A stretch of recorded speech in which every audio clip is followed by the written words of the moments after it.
Hello and welcome back to Geek and Speak, the Geek and Seek podcast. Today, we are talking more about board wipes. A couple weeks ago, I don't remember exactly when, episode 39, we were having a discussion about board wipes, asking, what's the deal with board wipes? And we talked about, what do we like about our board wipes? How do we choose the board wipes that we choose for our decks? What are some of our favorite ones? And then we looked at EDH Rec and looked at and reacted to some of the most popular ones. But today we're going to be digging into some of the other ones that are kind of popular, looking at a lot of not white board wipes as well, because most of the ones we looked at were white. So that's what we are doing today. Joined with me, hi, I'm your host Morgan. Today we have Jason. Jason, how's it going, man? It's going pretty dang good. I don't know if anybody out there's paying attention. I changed my camera, so got a whole different little view here now. Yeah, if you guys like it, let me know. If you want it to be in a different spot, make some recommendations. I'm here for it. I will say we should get you a cute little light that you can keep on your desk just to shine up on you. You know, the funny thing is, I didn't actually have like the best stand for it, so I'm actually using the lamp that's on my desk. Ironic. All right. And then also joined with us today is Preston. Preston, how's it going floating around in the deep, dark vacuum of outer space? Have you had time to contemplate mortality? Yeah, it feels pretty good. It's a little chilly, but honestly, that's kind of nice sometimes. Especially Preston, I'm gonna say this as the editor of this podcast. At the beginning of, I think, every episode, you stretch your shoulders. That's a good way to start. Literally, getting warmed up. Morgan's like, Preston, how you doing? And Preston's like, oh, we're doing pretty good. He's getting ready to throw hands to defend Temple the False God or something. Yeah, like you're about to start doing like military press. Do some cardio. Yeah. Before we hop into our discussion, if you would like to support Geek and Seek, the main thing you can do is just hit like on our videos, leave comments if you have something fun to say. Check out all of our other videos. Make sure you're subscribed if you're not. And if you want to support us even further, you can head over to patreon.com/geekandseek YouTube, and you can support us that way. And then you can also hop in our Discord if you do that, which, we're talking about new cards, and hopefully we'll be setting up more spell table games there in the future and stuff like that. All right. No, I don't want to do comment of the week because we have a lot of cards to talk about. I don't want to do news because next episode, we're talking about Outlaws of Thunder Junction, and that's going to be our whole episode. So that's all we're talking about for news. It's next episode, we're talking about our favorite cards from the set. But there is one card from the set I want to talk about today because I think it has to do with our overall theme, and that is Final Showdown. All right, I'll go ahead and read this for you. Final Showdown for 1 white mana is an instant with Spree, which means you can choose one or more additional cost to get additional effects. And I'll say right now that I really like this mechanic. I think it's sweet. I like a lot of the spree cards. There's a good chance that some of them will be in my list next episode. But the modes on Final Showdown are for +1, all creatures lose all abilities until end of turn. +1, choose a creature you control, it gains indestructible until end of turn. +3 white, destroy all creatures. So if you choose all modes, like all of your opponent's creatures will lose indestructible, you can give one of your creatures indestructible, and then you destroy everything else at instant speed. What do you guys think about this card? People seem pretty hype about it. For 8 mana, this might be the best board wipe in Commander. It gives you so much. It gives you so much. Like it's 1 more mana than Psych Rift, and you get so much. I mean, it's I think this is more powerful than Farewell. It's not as versatile, but I think it's more powerful. Yeah, the argument for Final Showdown against something like Austere Command or Farewell would be that it only hits creatures. It's better than Austere Command. Well, but sometimes you need to hit artifacts or enchantments or something, and Final Showdown can't do that. Here's my 2 cents. I think in like a draw go style deck or a control deck or a deck where you're gonna be holding up your mana a lot, I really like this. But like, do you guys play Rout? Rout is a 5 mana sorcery it's Wrath of God, but for 2 additional mana, so 7 mana total. You can cast it at instant speed. No one plays that. And if you're only playing Final Showdown for that, just play Rout, but no one plays Rout because it's kind of bad. Final Showdown is obviously better than Route because so I actually don't love it as a board wipe, unless it's a draw go style deck. But what I do like and where I might try it is if I have decks where I specifically need to keep a certain creature around, then I can give one of my creatures indestructible until end of turn. That the protection aspect of this, but it's versatile, which is why ultimately I think it'll be a pretty playable, pretty cool card. Is it's so flexible. Someone has a pesky indestructible creature and someone casts a board wipe. All right, well now we make sure that it goes away too. You get to keep one of your creatures, and then if you really need to cast it as an inefficient board wipe, you can do that. The flexibility is what makes this card sweet. I seriously doubt that when you cast this card, you're only going to cast it for 6 and destroy all creatures. I really feel like you're going to cast it for 7 and choose one or the other. And then how much did you say Route was? Route is 7 mana total if you want to cast it at instant speed. This is 6 mana instant destroy all creatures, 7 mana instant destroy all creatures, 1 creature you control gains indestructible. So it's already better than Route. But you don't even necessarily need to use this as a board wipe. You could just use this as, save my creature from getting destroyed. I really believe the most undervalued part of this card is the all creatures lose all abilities until end of turn. I mean, think about how much that's going to nullify in games. Think about all of the attack triggers or deals combat triggers or enter the battlefield stuff. Because if somebody casts something that has a crazy enter the battlefield ability and you cast this while that creature's on the stack, that creature's going to enter with no abilities. Well, I guess no, it won't, because that guy's... Okay, never mind. I realized as I said that wouldn't be how it worked, because Final Showdown is not going to stay on the battlefield.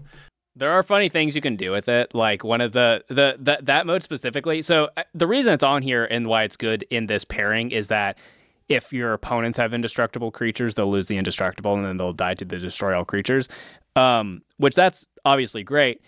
But I like thinking of, I saw someone online posted that you can, if someone's playing, Urza Chief Artificer, this kills the tokens that it makes because it gets +1/+1. It's a 0/0, but it gets +1/+1 for each artifact you control. But if you make it lose the ability, it's just a 0/0 and it just dies. So that's kind of funny, in those kind of situations.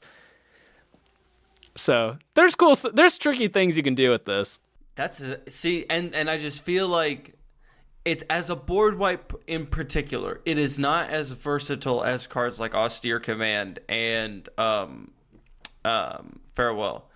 But if I had to pick 2 board wipes to run, I'm gonna run this and Farewell. I'm not. I at this point, I really just don't see a reason why you should be running Austere Command in any deck. It doesn't make sense to me.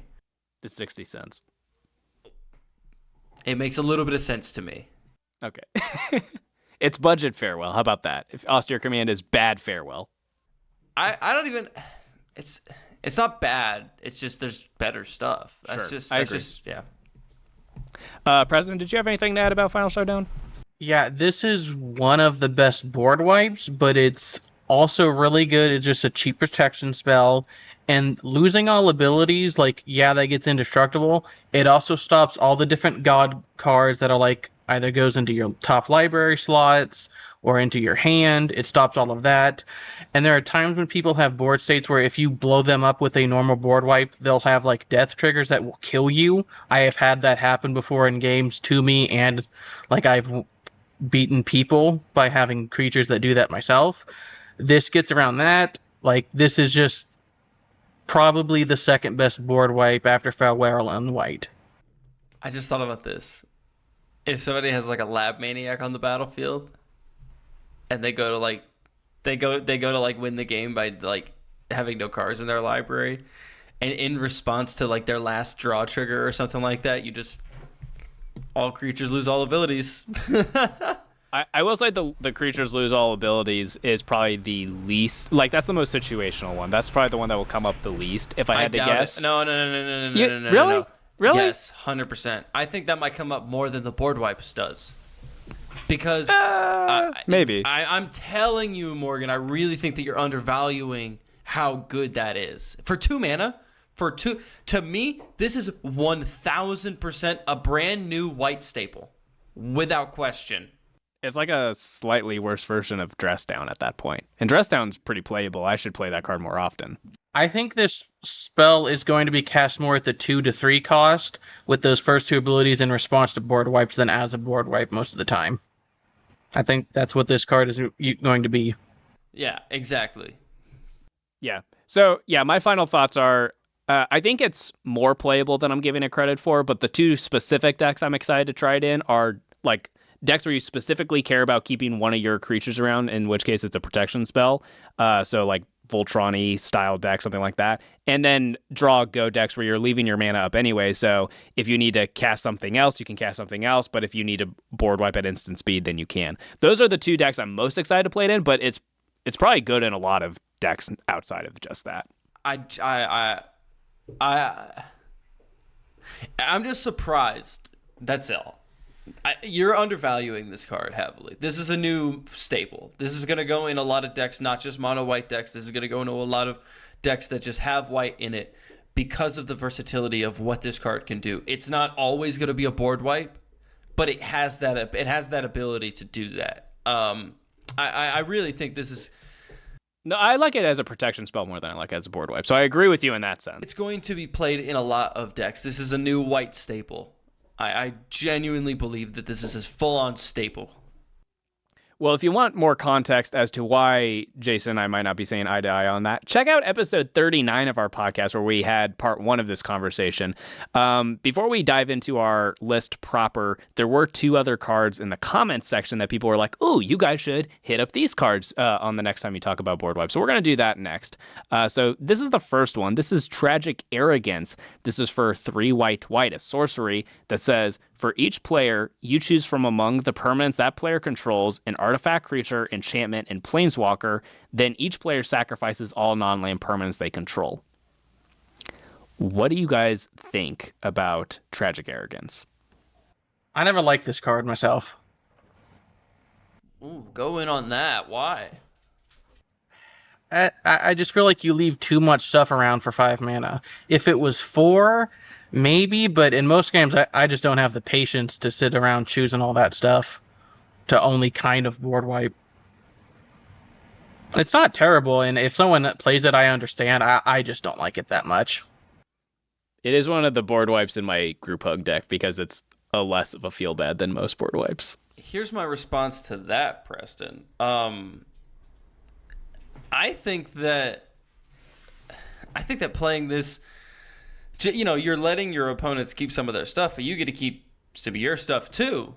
And honestly, I'm just looking at it and I'm thinking to myself, what else do you expect? You know, this is a perfect white card. Like, it's perfect for the color pie as far as like making sure that everything is balanced. You know, everyone gets to keep their best artifact, creature, enchantment, and planeswalker. Whichever one, like... No, you get to choose. You get to choose, not the player who sacrificed. Oh, I guess, yeah, you get to choose. Oh, so which makes it a lot better. You can leave them with their worst stuff. Yeah. This is so good. And then you let them keep their 1/1 token, and you make them sack their Ulamog or whatever. Also, the political opportunities that this card can bring up. You know, like, I won't get rid of I'll let you keep your commander if you leave me alone for a turn, or something like that. I think that, you know, I kind of forgot about this card. This is a board wipe that I might start putting in a lot more decks.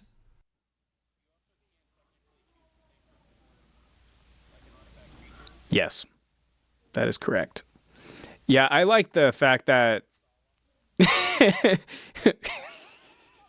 then they don't get the death trigger off of it. That's so funny. I like that it's sacrifice specifically, so it gets around indestructible. Yep.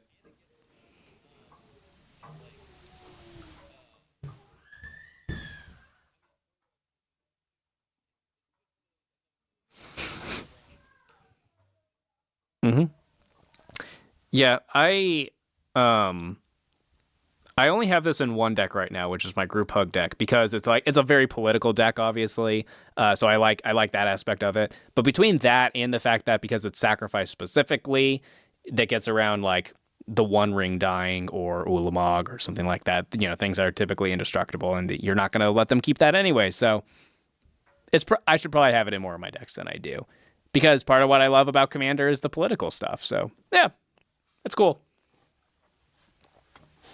So the other one that was mentioned in the comments section that we should definitely hit is Winds of Abandon. Preston and I were talking about this before you hopped on the call, Jason. This card's sweet. And I don't know why no one plays it. I think people just forgot about it. This is from Modern Horizons 1.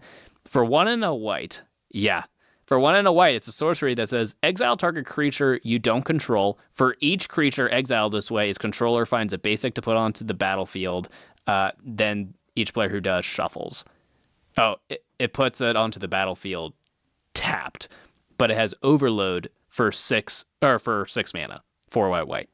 So for 2 mana, it's a Bad Swords to Plowshare, but for 6 mana, you exile all of their creatures. You get to keep your creatures. You ramp them a lot, right? Like if you're in a play group like our play group, even our 5-color decks still have 10 basics or something. So you're kind of ramping your opponents in that sense. But there's a lot of play groups where they have 3 basics in their deck. There's no way they're going to get that much value out of it. And you're usually okay with that trade almost always. You're almost always okay with Path to Exile sort of effect. So this card's kind of sick. And you can put it under Isochron Scepter.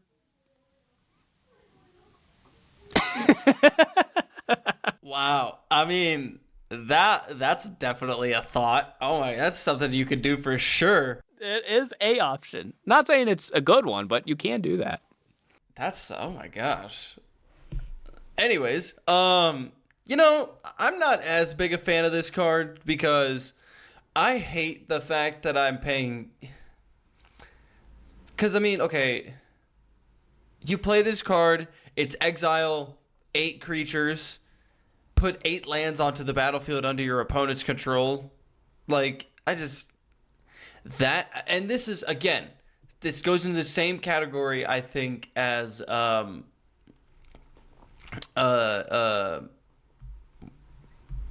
goes into the same category as Tragic Arrogance, where it's perfect for the color pie. It's balancing things out as far as things that you don't control. It's balancing out your opponent's boards as far as how they'll be able to rebuild. Because you lose 8 creatures, or I guess if one player loses 4 creatures, they're gonna get 4 lands. That's more mana to help them stabilize and likely if you're playing this for 6 mana, this is probably one of the only things you're doing on your turn. You might have 1 or 2 other things, game actions to make outside of combat. So, but this has. So I agree with that. I agree. Let me try and round that off. What is the number one thing that you have to worry about after you play a board wipe, especially one that? Well, I guess since this is creatures your opponents control, you don't necessarily have to worry about them rebuilding as much because you'll still have a board, and then they'll just have more resources to rebuild, but they're still rebuilding. I don't know. I see. Okay. I see what you're saying about this card needing played more. It doesn't wow me, but the more I think about it, the more that I'm going, yeah, this is actually pretty playable. Yeah, we talked about how anything that's either a one-sided board wipe or a board wipe that's mostly one-sided a good chunk of the time, those kind of board wipes are just inherently a lot better, because think of how many times it's just the board just gets too gunked up. It's I have most of my game plan on, I have a decent amount of creatures, my synergy's going, but someone needs to board wipe because otherwise this player's going to win. Well, this is a way for you to get around that feel bad of having to pop off a board wipe, because now I get to keep all my stuff. And yeah, you're going to ramp your opponent a lot, but the fact that all those lands are going to kind of come into the battlefield tapped means they can't instant speed respond to you. They can't thanks for the mana, Psych Rift. They can't do that. They can't flash in creatures or anything like that in response to your attacks. It seems pretty good. It is $5, but it seems pretty good. Any other thoughts on that one, Preston? Yeah, I'm adding this to every single one of my white decks after this recording. I really like this card. I love Settle the Wreckage. This is just pretty similar to that, but it hits every opponent. It costs a little more, but I'm fine paying a little more to hit everyone. So, yeah, I really Settle like the this Wreckage one. you can use as a combat trick, though. That's true. Yeah, you can. And you can use it on your own creatures. So, this isn't as good as Settle the Wreckage, in my opinion, but I'll take a second slightly worse Settle the Wreckage. But Preston is also the guy that's... You have too many board wipes, dude. No, never. No, I've flip-flopped on my board wipe count in my decks. Like, I used to only run like 2, and now I'm like, well, I'll run more than that. But now I'm like running anywhere from like 4 to 6 in my decks, and I'm like, oh, that's too many. I used to run like maybe 1 in my decks. I never used to run board wipes. 3 is the sweet spot, I think. I think 3 is fine. No, if you want to kill me, you got to earn it. My more aggressive decks, I run like 3, and then my more control decks, I run 5 to 6. So we're also going to be talking mostly about not white board wipes, because most of the board wipes we talked about in part 1 were white cards. So we're mostly going to be talking about what the other colors bring to the table, because white's just the most efficient at board wipes. We want to see what the other colors bring to the table, because your deck might not have white. You still need to try to have some board wipes. So the first one we are talking about on our list proper is Azuri's Predation. This is a mono green. Not really a board wipe, but when you're building a mono green deck, this usually kind of takes a board wipe slot. This is for 5 green, green, green, so 8 mana total sorcery. For each creature your opponents control, create a 4/4 green Phyrexian Beast creature token. Each of those tokens fights a different one of those creatures. So this obviously isn't going to kill everything on the board, but it's going to clear the path pretty well for you. You're a mono green deck, you're playing Stompy. The fact that you're clearing out most of your opponent's board is probably good enough, especially because you're also adding to your board. What do you guys think of Azuri's Predation? I'm not a huge fan of it. I really only run it in decks that are mono green or green blue, just because there are so few good options in that color pairing, or just mono green. So I'll run it when I have to, but I've just never been huge on it. I feel like I've played enough games where 4/4 just wasn't big enough to take out enough of the creatures on my opponent's boards. What do you think about it, Jason? I agree with Preston. I think that at the time that this card originally was printed, it was really powerful, and it wasn't necessarily used as a board wipe. It was more used as a kind of win the game strategy in creature decks or token decks. You know, I'm going to play this. If there's 15 creatures on the battlefield, you know, because each player has 5 or something like that, I'm going to make 15 4/4s. That's a lot of power on the battlefield, and you know, maybe they don't kill everything, but they kill enough to where other creature buffing effects that I have are going to be able to push me over the top to get the win. I think that that's more of what this card was used for, and I honestly think that green doesn't get a whole lot of board wipes, just as like the way of saying, you know, hey, at least we don't give green everything.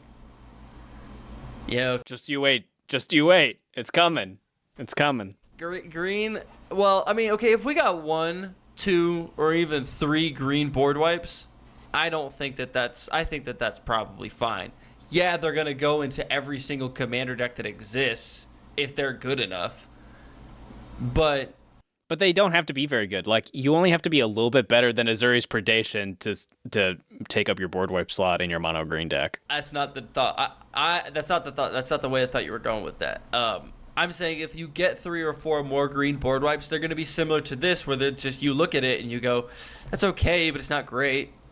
So the last thing I'll say about Azuri's Predation is that I think it goes up in value in like token decks or life gain decks. Because if you're in like a life gain deck, you're running like the Soul Sister kind of cards, right? That like a creature enters the battlefield, you gain a life. You know, if you're running a bunch of those, this is going to make a ton of bodies. You're going to gain a ton of life. And even if it doesn't completely clear out the board, you probably just gain so much life that you don't you bought yourself a couple turns to survive those couple creatures that didn't get killed. And then in a token deck, you're adding a bunch of tokens to the battlefield. That's got to be good if you have like a doubling season or anointed procession or something in play. That seems pretty good. So I think that this. I don't think that this is necessarily limited to a token deck. I think that, you could put this in any creature-based deck, like any deck that cares about creatures. Like if you're buffing up your creatures, because I mean, think about this. You play this and then you play Craterhoof. That's the same as you playing Craterhoof after you've built the board up with non-token creatures. So. And I still think mono green decks probably usually will play this just as a somewhat board wipe. The only other mono green one that we were going to talk about today is Hurricane. I hate this card. This is for X and a green sorcery. It deals X damage to each creature with flying and each player.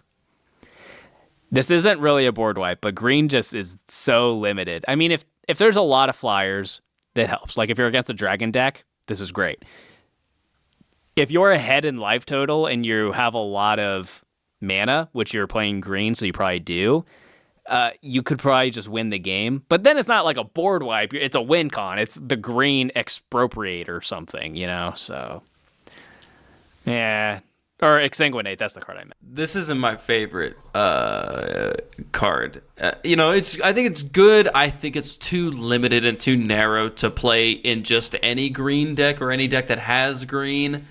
Unless you're using it as, like you said, a game-ending card where you're just like gaining a bunch of life and then dealing like 30 damage across the board to everybody, and you can survive it by like 10 health or whatever. As far as being like something that you could put into any green deck and expect it to perform, no. You ever play that, Preston? No, green has like 4 or 5 of these cards basically, and I've never run any of them ever. And this is the best one because it does have that technical other option of trying to win the game with the damage to players. Yeah, in general, I don't love X kind of burny, somewhat board wipey cards. Like red has a lot of cards like that. I don't love them just because creatures get so big so fast in Commander. But the one exception would be like Meat Hook Massacre. Yeah, that card's sweet. So let's head into blue. We had 2 mono blue cards that we want to talk about. And keep in mind, we did talk about Psych Rift last episode, so we're not talking about it today. First up, we have Consuming Tide. I actually have this in a deck that I have the last 2 cards coming for in the mail, so yay, you guys will get to see my new Simic deck soon. But I have this in there. This is Consuming Tide for 2 blue. It's a sorcery. Each player chooses a non-land permanent they control. Return all non-land permanents not chosen this way to their owner's hand. Then you draw a card for each opponent who has more cards in their hand than you. This is really good for a few different reasons. So first of all, it has the bouncy kind of problem, right? That your opponents, that if they don't die, they're going to have the chance to rebuild, right? Which is really bad in Commander when there's a bunch of ETB effects and whatnot. However, this will often draw you a couple cards as well. You get to keep your scariest thing on the board. And it's only 4 mana. So I think this card's pretty okay. I like this card a lot because anytime a draw spell and a board wipe are tied in together, I'm a big fan of it. I mean, if you watched the first episode, you saw how crazy we went for Decree of Pain. Yeah, this is half the mana. It's not going to draw as many cards, but... Yeah, it's half the mana.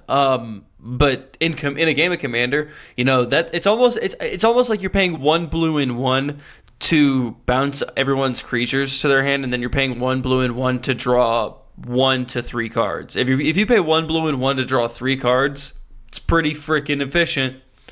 1 blue and 1 to draw a card, that's about what you would pay for a card in Magic. I mean, it's a little bit more, but not too much. I think that the cheapness of it, as far as mana value, I think that it makes it incredibly playable. It's also cheap in real life because it's 36 cents. If you're playing this in a deck where you have a lot of enters the battlefield triggers, bouncing that stuff back to your hand is really nice. Yep. I'll spoil this because it'll be a few months before the viewers see this deck. But the deck I'm building that I added this in is the new Jalriel from March of the Machine: The Aftermath, and it cares about land creatures. So I will keep my creatures because they're lands, because they say non-land. So big brain move there. Oh, nice. You ever play this card, Preston? I haven't. I mean, if I start building some more blue decks, I'll probably run it. It's not like amazing to me or anything, but it's not bad. Definitely can see it working pretty well in some decks, especially like the one you just mentioned. So it doesn't excite me by any means, but I don't dislike it either.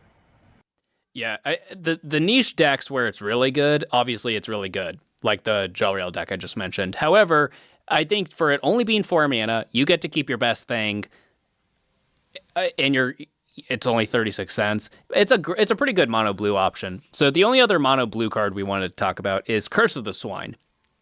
I'm sure most of you guys have seen this card. It gets reprinted in precons a lot, and it's kind of a go-to, not really board wipe, more of targeted removal, but Curse of the Swine is for X blue sorcery. Exile X target creatures. For each creature exiled this way, its creator creates a 2/2 boar creature token. Do you guys play Curse of the Swine? I play it, I think, in my Simic deck, just because, again, Simic has so few good creature board wipes.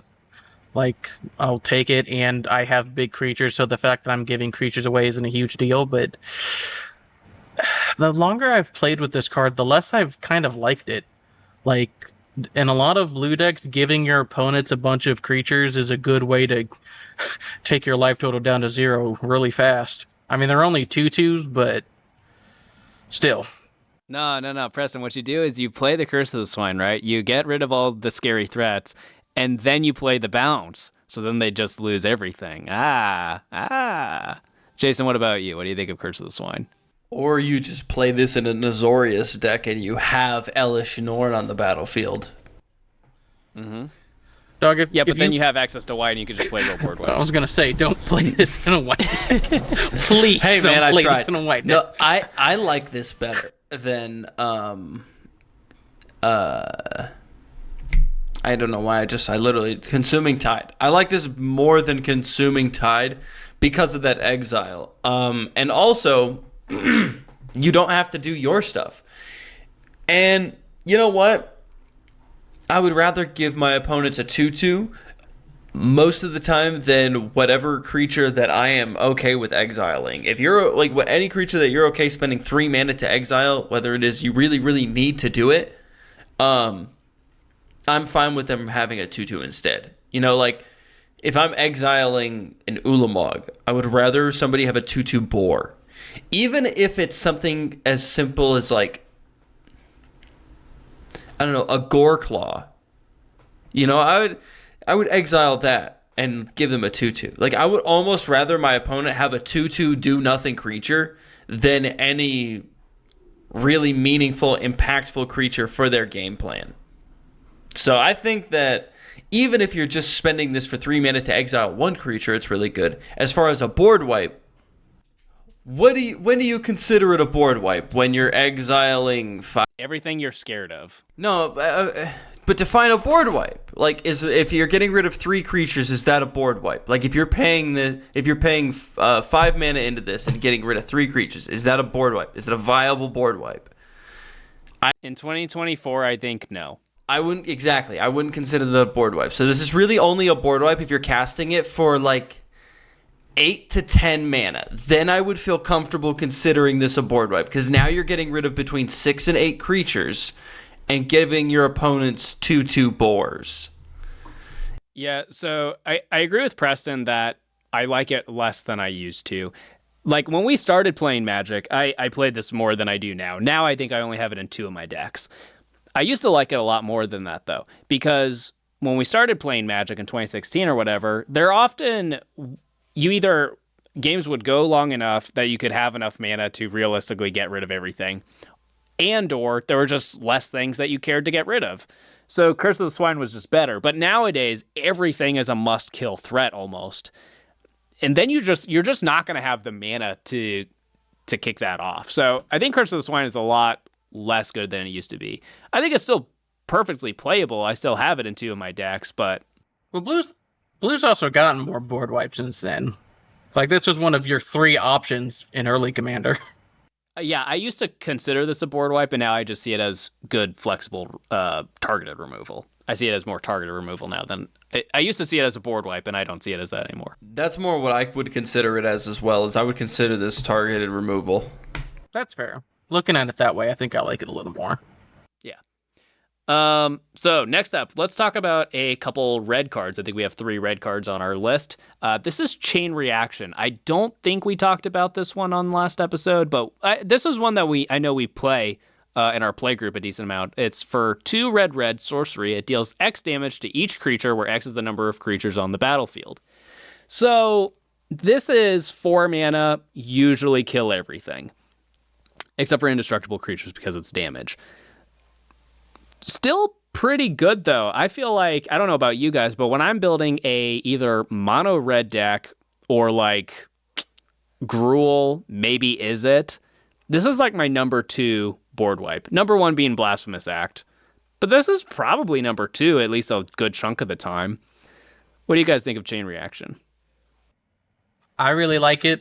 It typically does insane amounts of damage, especially because red is so good at putting a million little 1/1s out. You can guarantee it's going to take almost everything out, and it's 20 cents on almost every single version, so it's not like it's ever been a price issue, really. So, yeah, I like Chain Reaction.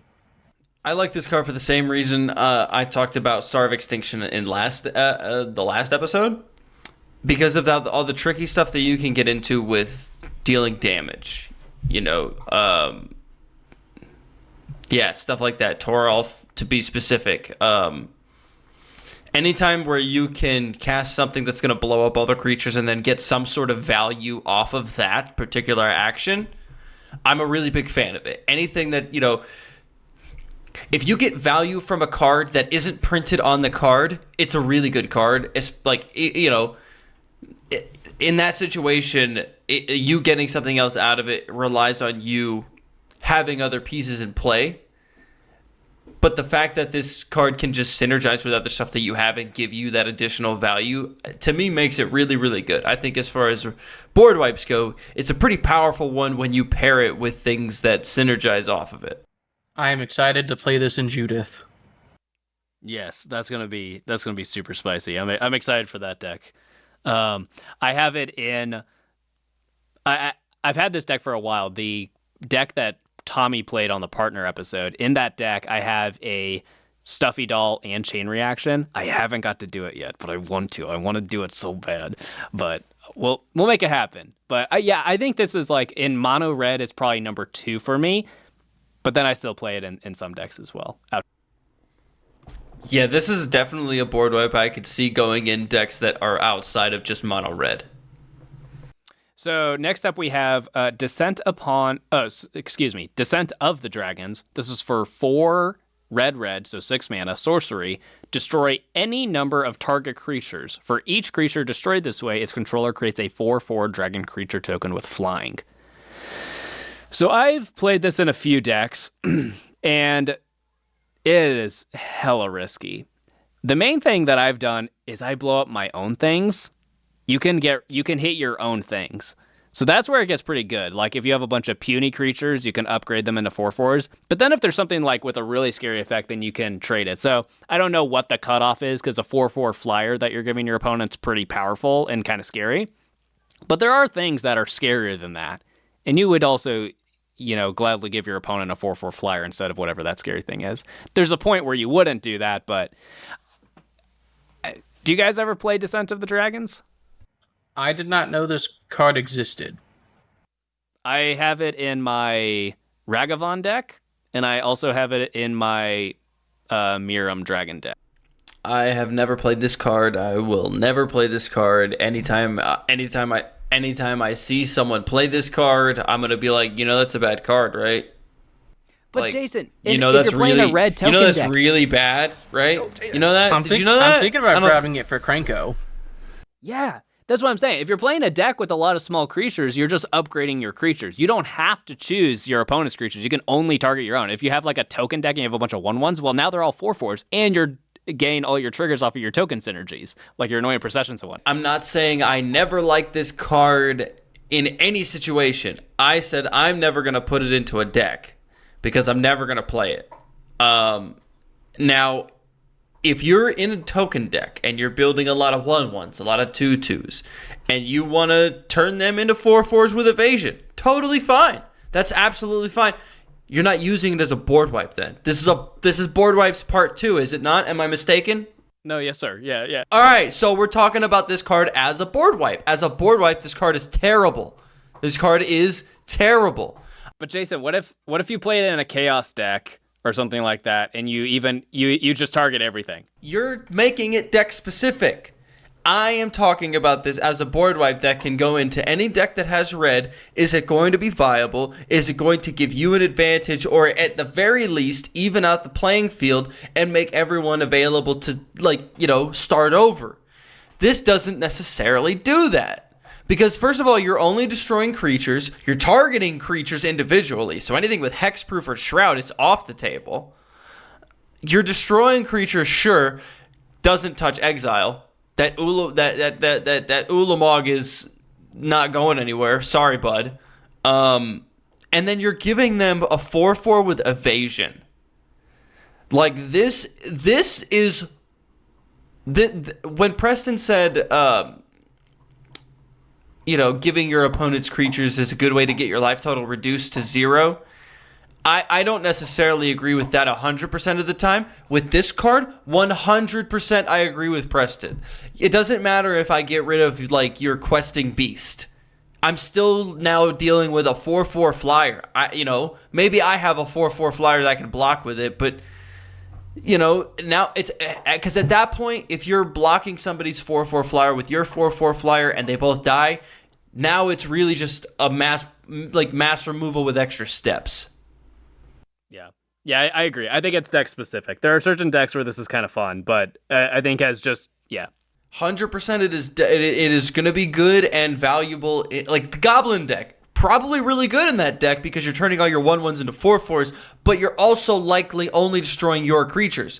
Maybe you're destroying 1 or 2 of an opponent's creatures and giving them a 4/4, but in that deck you can afford to do it because you're destroying 1 or 2 of their things. You're destroying 5 or 7 of your things, maybe more. And they're getting 1 or 2 4/4s. You're getting way more than that. So it's deck specific, but as a board wipe, I think that this is a really bad card.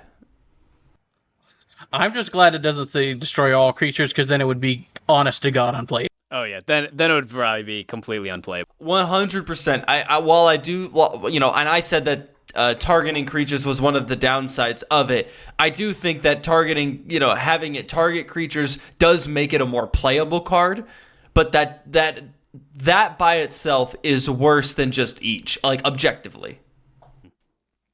So the last red card that we're going to talk about today is Jockelhops. I've heard someone say Jockelhops, and I don't know if that's right, but it's haunted me ever since. We're lumping a lot of cards. There's a lot of cards that do similar things. We're lumping them all together because they're all fairly similar, but this Jockelhops is the one that we'll specifically talk about. So this is for 4 red sorcery. Destroy all artifacts, creatures, and lands. They can't be regenerated. You get to keep your enchantments. That's cool.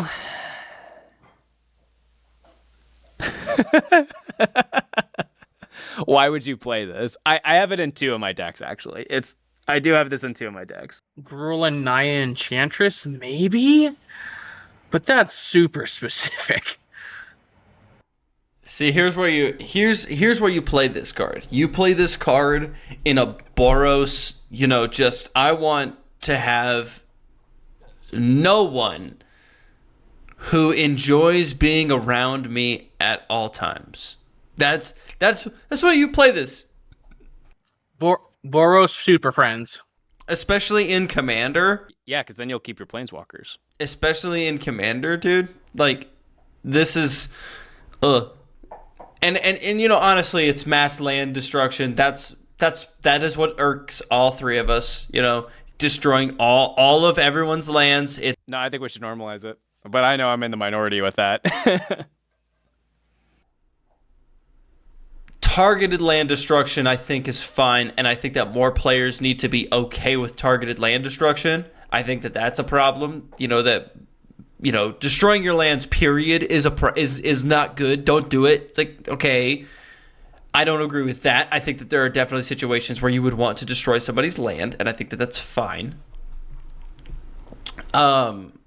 But I think mass land destruction is still something that is in Commander. It's not great because the game is going to take 17 hours. That's true. It almost is a pure reset on the game as far as the board state goes. Like, do it and then win the game. Yeah, but with this one you can't do it because you're getting rid of all the creatures and artifacts too. So, nah, dog. You still have your battles. You still have your play. So the two decks that I have Jockle Hops in, I have it in my Chaos deck because sometimes I just want to see the world burn. The other deck that I actually run it in is actually a vital card to the deck strategy. You guys have seen it a couple times, not here on the channel, but these guys have in our play group. It's my Naya Deserts deck. So this deck has ways to recur lands from my graveyard so I can easily get them back, more easily than my opponents could, but also I have a lot of mana rocks in the deck to make up for that because I'm playing these land destruction cards, so having so many mana rocks. A lot of mana rocks are indestructible, so I have like Darksteel Ingot, Skyclave Relic, a couple other indestructible ones, so that gets around it. The deck also has so many ways to just make so much mana so fast that I can float all my mana, Jockle Hops, still have a bunch of mana left over, rebuild before my opponents.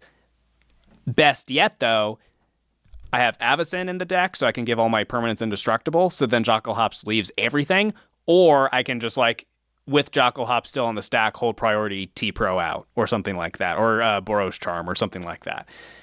So in that deck is actually like a vital win con because I can set it up in a way to where it doesn't hurt me very much or doesn't hurt me at all, and I can often just win the game at that point. turn 5 Mending of Dominaria, turn 6 Jockle Hops. That is acceptable. Anytime you're gonna play this and then win the game immediately or shortly afterwards, like if you play this and you win the game immediately, or if you play this and then one rotation, maybe 2 rotations goes, and then you win the game, fine with it. Totally fine with it. You didn't make us basically restart and then we had 10 more turns after that happened. So in that situation, I'm fine. But again, that makes it a bit more deck specific, and I just think that deck specific cards like that are just not as good or viable. I agree. Yeah, if you're just playing this in a board wipe slot, you're a bad person. But if your deck has specific ways to use its downsides as upsides for you, I'm all here for it. So we have quite a few cards that we still want to get to, and we're starting to run out of time. So luckily, the next category is black. We have 5 that we wanted to talk about, but luckily none of them are god-awful, so I feel like we're going to knock through these pretty quick and we'll be able to move on to the colorless. So first up on our black cards is Deadly Tempest. I finally put this in a deck, and it is sick. I love this card. For 4 black sorcery, destroy all creatures. Each player loses life equal to the number of creatures they control that were destroyed this way. This is sweet in a few different decks. It's great in life gain decks, right? Because you're probably going to have more life. So no matter how many of your own creatures are going to die, you're still probably going to come out ahead than your opponents will. And then it's really good in my life swap deck because I want my life total low anyways, which isn't great because that deck doesn't have too many creatures in it, but it still helps. I think this card's cool. and if your opponents are really popping off, you might just kill them. So I think this card's sweet. I really like this card. I think that it's a pretty strong board wipe, and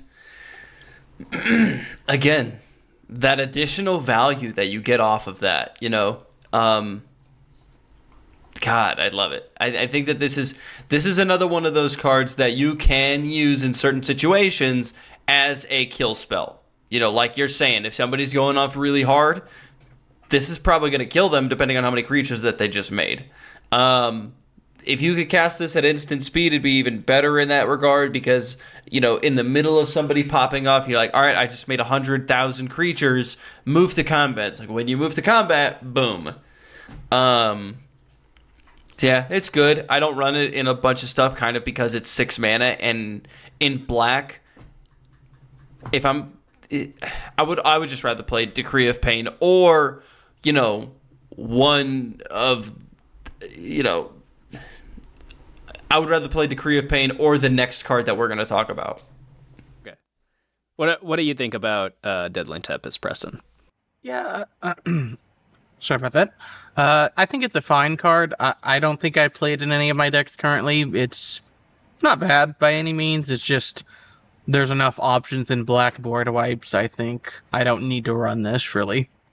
Yeah, I mean, all of the black board wipes that we talked about in part 1 are obviously above this in almost all decks. There are specific decks where I think Deadly Tempest is specifically absurd, but I still really like it. I think it's perfectly playable. But yeah, as Jason hinted up, this next one's also pretty cool. Blood Money. 5 black sorcery. Destroy all creatures. For each non-token creature destroyed this way, you create a tapped treasure token. I think it's okay. I mean, when we get to this much mana, I'd rather Decree of Pain. But the mana's nice. You're going to need a bunch of treasure tokens. So if you're playing like a Prosper deck, or actually at this point, there's a lot of decks that care about treasure tokens. In those kind of decks, or even just sacrifice decks in general, because you sacrifice treasure tokens when you tap them for their mana. There's a lot of decks where I would play Blood Money. Black has Revel in Riches. The way that you're phrasing it, oh yeah, with Revel and Riches, that's pretty funny. phrasing that, it makes it seem like you only can play this in decks that care about treasure tokens. Like, or sacrificing stuff. Well, I'm just saying, if I'm paying this much mana, I'd rather Decree of Pain. you could use this in any mono black deck, and it's going to be so valuable. Like, yeah, you have to wait one full turn rotation before you can use those treasure tokens, unless you have, unless you have, Amulet of Vigor, then they'll untap when they enter. But regardless, I think that this is way better than just, put into a situational deck where you care about sacrificing or you care about tokens. You're ramping. You're giving yourself more one-time ramp stuff. And I highly doubt that as soon as you play this, I highly doubt somebody else is going to, unless you just make an absurd amount of tokens. I doubt that anyone is going to use an artifact board wipe immediately after a creature board wipe happened, because they're probably going to want to use their resources to rebuild their creature base unless they're not playing that sort of a deck. But in the majority of commander decks that I play against, they need creatures on the battlefield to do something. Maybe they're not always creature heavy, like creature base, but they need their creatures in order to do something or gain some sort of effects. So you're setting this is really a clear the board, and while my opponents are rebuilding, I am set up for the rebuild of all rebuilds. This card is like when a sports team trades away their star players, and they just get like draft picks or young assets that, and like you guys might be really good, but we're gonna be crazy good. That's just the way I see it. I think that this is a pretty good board wipe. Yeah, and I think that it is perfectly playable. I only have it in one deck right now. I just think I prefer Decree of Pain because I think I'd rather spend one more mana and draw a bunch of cards than make a bunch of treasures. But I think if you're a deck that can pull off having multiple high mana value board wipes, I think you probably run Blood Money as well. So I think Blood Money is really good. I think that you're going to be able to play it regardless of the mana because, whenever you have a board wipe that's in black, I always just think about Cabal Coffers and Urborg. Yeah. It's like, you're probably going to have the mana from that alone in order to play this. Did you have anything to add, Preston? Yeah, I don't currently have this in any decks, but I definitely need to pick up a copy for Mario the Killing Quill. That's going to be... Ooh, yeah. That'd be sick. See? Yeah. Treasure payoffs. So here's the next one. This one, not so high on. This is Necromantic Selection for 4 black. So 7 mana sorcery. Destroy all creatures, then return a creature card put into a graveyard this way to the battlefield under your control. It's a zombie in addition to its other types, and then you exile this. This is not very good. I think if you're on a budget, maybe this makes the cut. If you're like mono black, or maybe some other, like maybe Golgari or something like that on a budget, but this doesn't seem very good because you do get something back, which is nice, but you can only get something back that was killed from this. So you can't like be playing a graveyard deck and just get whatever you want out of your graveyard. You have to grab something that was killed this way. So I don't love this one. It's decent. It's decent. It's too situational. Like I the only times that I'm really like, no, you know what? Honestly, I don't really have much to say about it. This card is fine. It's all right. I agree with what you're saying. If you're on a budget, pick this card up, play with it. It'll do some good stuff. You'll get some value out of it. But there's just better options. I mean, I'd rather play Blood Money for the same amount of mana and get a bunch of treasure tokens than just one creature. Like, I would rather do that. I would rather play Decree of Pain, pay 1 mana, draw a bunch of cards. Pay 1 more mana, draw a bunch of cards. Yeah, when we first started Commander, I think I liked this card a lot back in the couple decks I had that ran black, but as time has gone on, it's definitely been outclassed, I think. Though, I do like the fact that you can take one of your opponent's creatures. Because that is a situational thing that could be kind of nice, but yeah, I don't think I'm really ever going to run this in one of my decks at this point, unless we're doing another budget episode or something. Yeah, outside of budget, I could still think of maybe a couple situations where you might play it, but not many.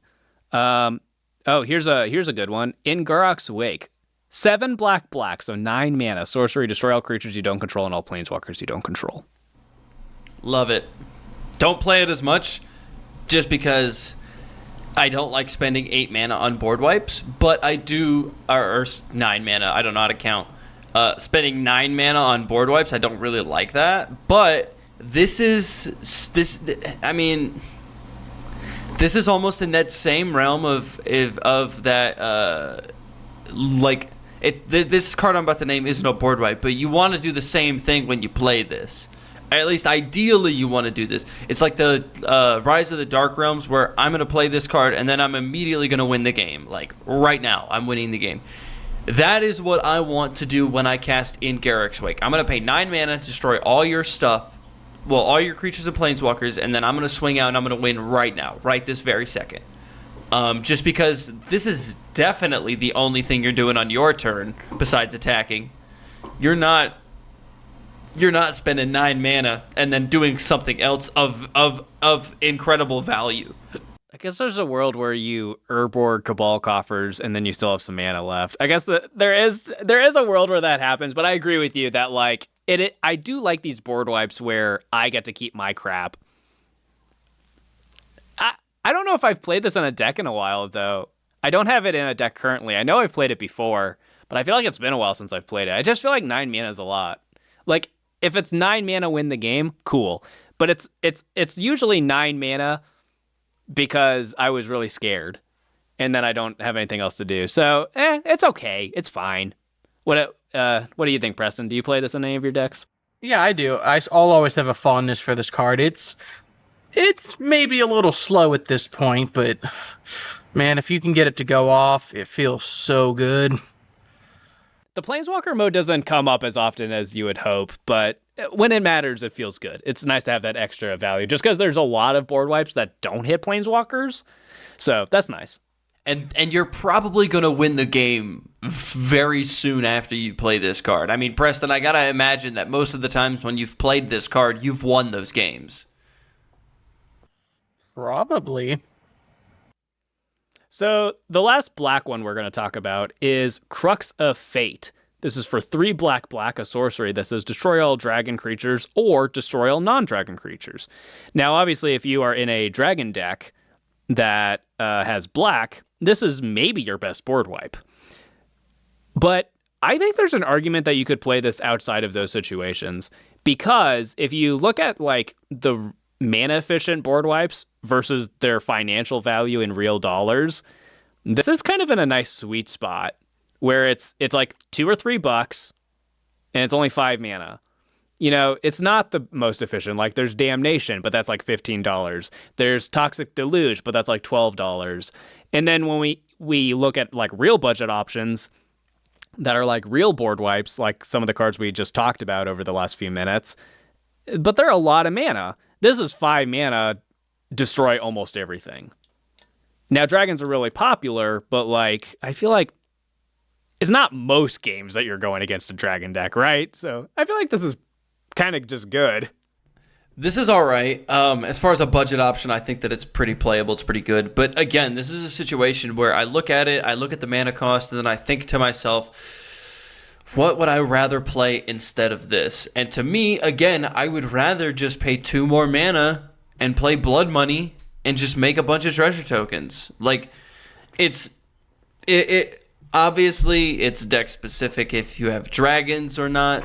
Then that can make it a lot better or a lot worse, just depending. But as far as just being a broad spectrum black board wipe, there's just better cards that I would play. So Jason doesn't agree with me. Do you agree with me, Preston? If I currently had a dragon deck or one of those like changing lord decks that people have been building the past couple of years, I would maybe like this card more. But currently, I just don't have anywhere I'd really ever want to run it. Like, my decks just have enough board wipes. So you don't think that there's any merit to like a mono black deck that is somewhat on a budget, and this is just a 5 mana destroy almost everything? Like, there's no merit to that? No, there's merit to that. It's just I don't currently personally have that, so I don't really care too much about the card. But if someone ran it for that reason, I wouldn't judge them or anything. Mm-hmm. Yeah. I don't currently have a mono black deck, but I feel like I would probably do that if I were to be in that position. So that's going to do it for the colored cards. We have a couple, 1, 2, 3, 4, 5. We have 5 colorless cards we want to hit real quick. So this will be interesting because something we should keep in mind with these colorless cards is, well, obviously if you're a colorless deck, right? These are your board wipe options. This is the best you're going to get. But also in those colors where you don't have great board wipes like mono green, I'm not saying you should play these, but it's something you can keep in mind. It's something that you should at least consider depending on what your deck is specifically trying to do. So just keep that in mind as we're going through these couple colorless spells. First up, we have Nevral's Disc. For 4 mana, it's an artifact that enters the battlefield tapped. Then you can pay 1 and tap it to destroy all artifacts, creatures, and enchantments.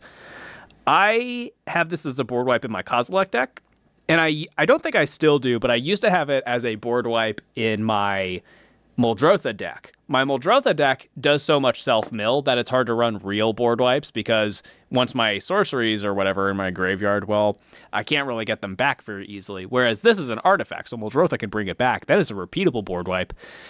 I don't know if it's still in there, but it was in there for a while. But what do you guys think of Nevral's Disc?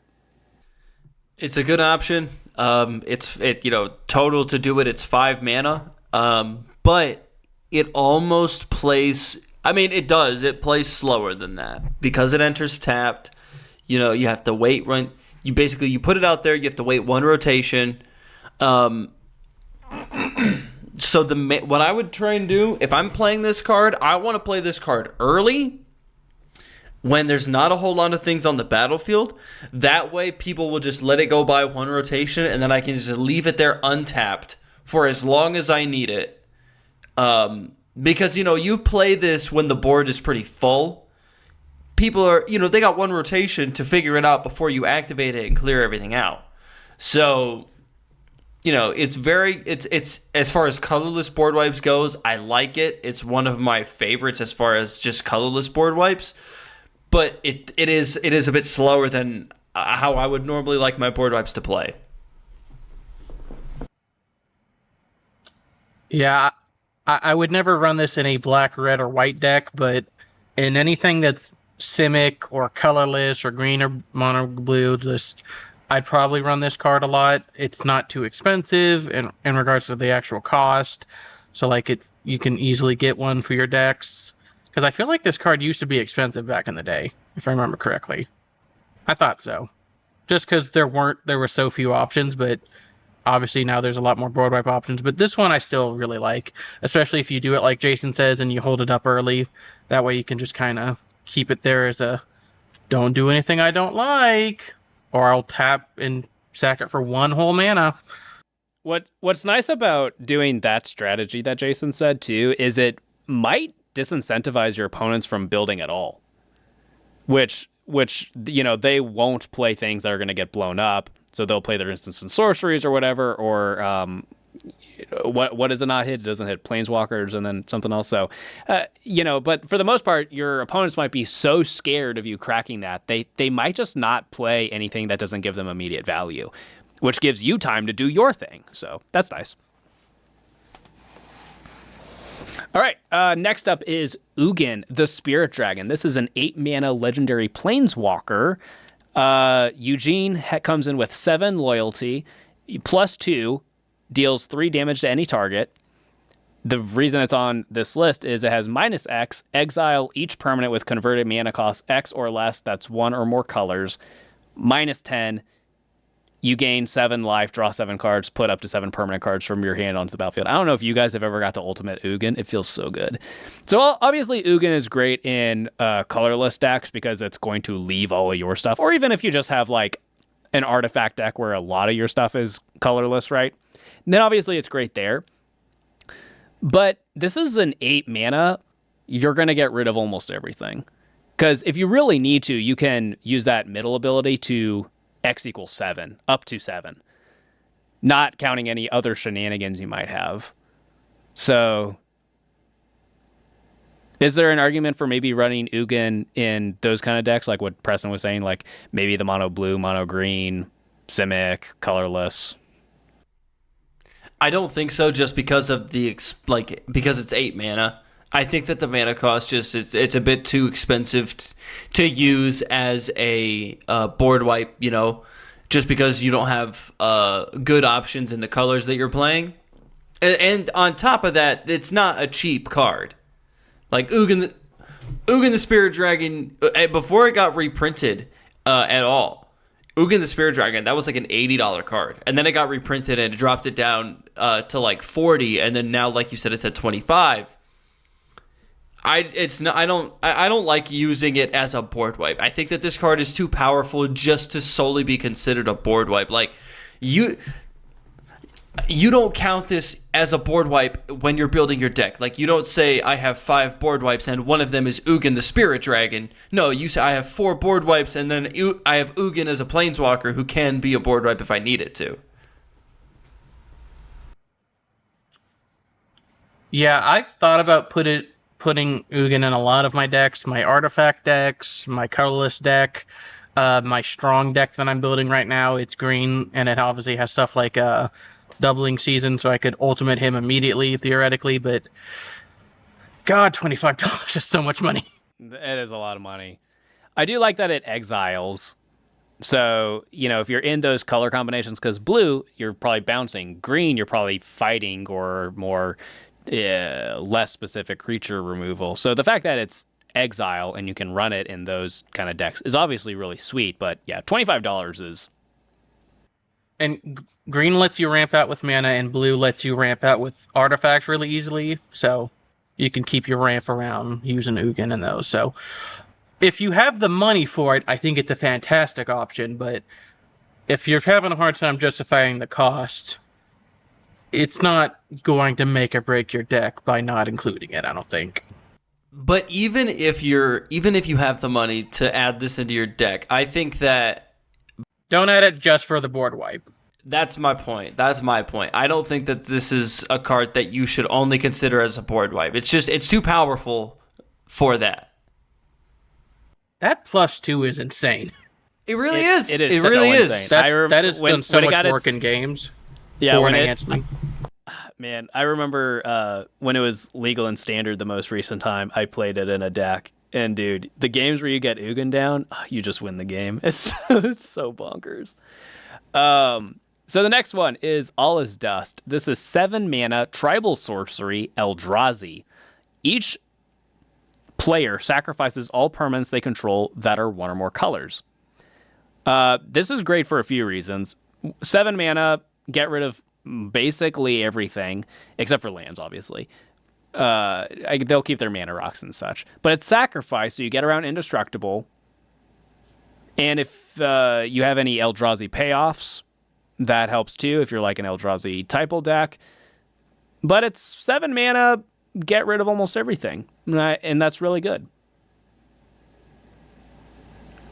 And this is $4, which is cheaper than I thought it was, which also makes me like it a little bit more. Yeah, if you were thinking about putting Ugin in as a board wipe for your green or blue decks, run this instead. This is actually good at doing that. It's less expensive as a card. It's less expensive to buy, like at the store. It does essentially the same thing while they are going to the graveyard. It still gets around that indestructible clause. It's each permanent. That's one or more colors, and then it's sacrifice. So if it can add you that additional value if you're playing in a sacrifice themed deck, and that sacrifice themed deck can be in any color you need it to be because this is a colorless spell. So I think that this is a much better option for a board wipe in that colorless spot. If you need one, if you really need a board wipe, and you don't have any good options in the colors that you're playing, I would run this as a board wipe, and definitely run it as a board wipe over Ugin as a board wipe. And obviously, it's basically an auto include in colorless decks. I have this and Ugin in my colorless deck. To me, I agree with that. And then also like sacrifice themed decks. Like I even think that if you're in a sacrifice themed deck where you're in colors that have good board wipe options, I still think that you could run this because you're going to get that value off the sacrifice. I think there's an argument for that. So yeah, I didn't think about the sacrifice synergies. That's a good point, Jason. So there's that one, and then there's also a white one from the newest Innistrad where you make people sacrifice stuff. So yeah, that's a good point. We got two more cards. This next one's kind of funny. Boom Pile for 4 mana. It's an artifact. You tap it. You flip a coin. If you win the flip, destroy all non-land permanents. Now, I know the math is 50-50 on this. This plays better than 50-50, dog. This plays better than 50-50, man. This works almost every time. It's so much fun. And what to me makes this better than Nev's Disc is the fact that you can activate it immediately. It's not guaranteed to go off. It's not. But you do have that opportunity to activate it immediately. Yeah. Oh, really? I have this in, I think, 2 of my decks right now. And well, so here's the thing. Is also just on a fun level, I love flipping coins and I love rolling dice. It gets people excited. They're like, oh, what's going to happen? Like, it gets people excited. So I like that from a gameplay perspective. But also, I feel like even though the math is technically 50-50, it kind of plays better than that. And it gets better in artifact decks because artifact decks are really good at getting stuff back from their graveyard. And there's like tricky stuff you can do, like Clock of Omens, or there's another one I was thinking of. But there's ways to untap your artifacts really easily. So it's like, oh, that didn't work. Let's try again. You know. I've been thinking about Clock of Omens a lot lately. Yeah, it's kind of insane. Yeah, so I try Boom Pile. It's fun, even if it's not objectively your best option. It's fun. So here's the last card we're talking about today. This is Oblivion Stone. For 3 mana, artifact, pay 4 mana, tap it, put a fate counter on target permanent, and then you can pay 5 and tap it to sacrifice it, destroy each non-land permanent without a fate counter on it, then remove all fate counters from all permanents.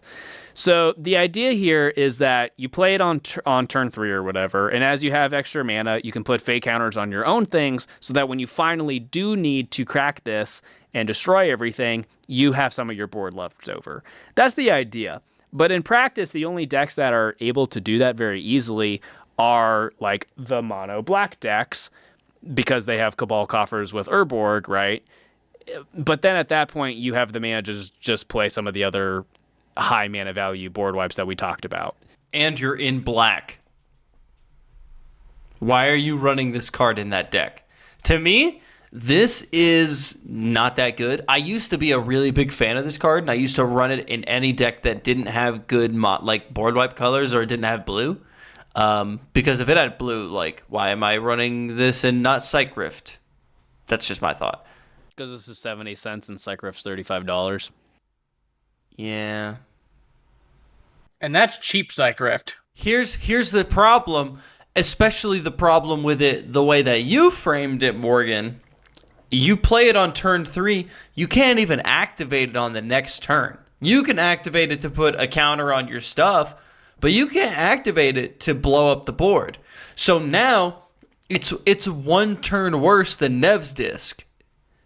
That, like, if you're just looking at it as a board wipe from that perspective, it's one turn worse than Nev's Disc because, you know, you play it on turn 3, and unless you ramp, you're not going to have the mana on turn 4 to play it to destroy everything, you know? And then even if you don't want to do that, and you want to put a fate counter on something you control, now you're wasting an entire other turn just so you can save the 4 mana to do that. So I don't care for this card. I don't think that this is a very good option unless you're running into a specific deck where, like, you know, if you can, like, activate it and then untap it and activate it again to put 2 counters on something, or to put 2 counters on different things, you know, then it's a good option. But again, too specific for me to consider a good board wipe. Yeah, so the fun trick I thought about with this card is you have some kind of infinite mana loop, right? And then you just need to have a way to untap it consistently. So like a Staff of Domination or something. But if you have infinite mana and Staff of Domination, you probably just win the game, so you don't need to do this. But you could just, you know, put fate counters on all of your crap and then blow everything up, and you get to keep everything. But if that's how you're using your infinite mana, man, you're just not having a good game, right? Like, there's no way that's the best option. I think there was a time where this was, like, fine as a board wipe for those colors that don't have good budget options for board wipes. But now we're at the point where, like, on a budget, you just have so many better options. So I don't see a world where I would ever play this again, if I'm being honest. You know where you play this? Orb Tribal? No, the bobblehead deck me and Jason have been looking at, because you have the infinite mana and the infinite artifact untapping. We'll talk about that in another episode. That's where you play it. That is the one deck where this is acceptable. Only because it's funny and fits with the theme. Otherwise, this card is garbage. Dude, oh my god, I just thought about this. You do the funniest thing you could possibly do with this card. Ready? With the infinite untaps and the infinite mana and all that stuff, you put a fate counter on everything. And then you just blow up nothing. And then you blow it up and Oblivion Stone destroys itself and that's it. Oh, yes. Now that's a flex. All right, well, that's obviously we can't talk about literally every board wipe, but that's a lot of the somewhat popular ones, some budget options, whatnot, some situational ones that we figured we should talk about, see what we think about them, and let us know in the comments what you think. Are there even still, after part 1 and part 2, are there still board wipes that you're like, why didn't you talk about that one? Let us know. I don't know if we'll get to it, but maybe we'll react to it in a comment review on another episode in the future or something like that. Yeah. This episode went long, so we'll wrap it up there. We'll see you guys next week to talk about our favorite cards from Outlaws of Thunder Junction. Bye.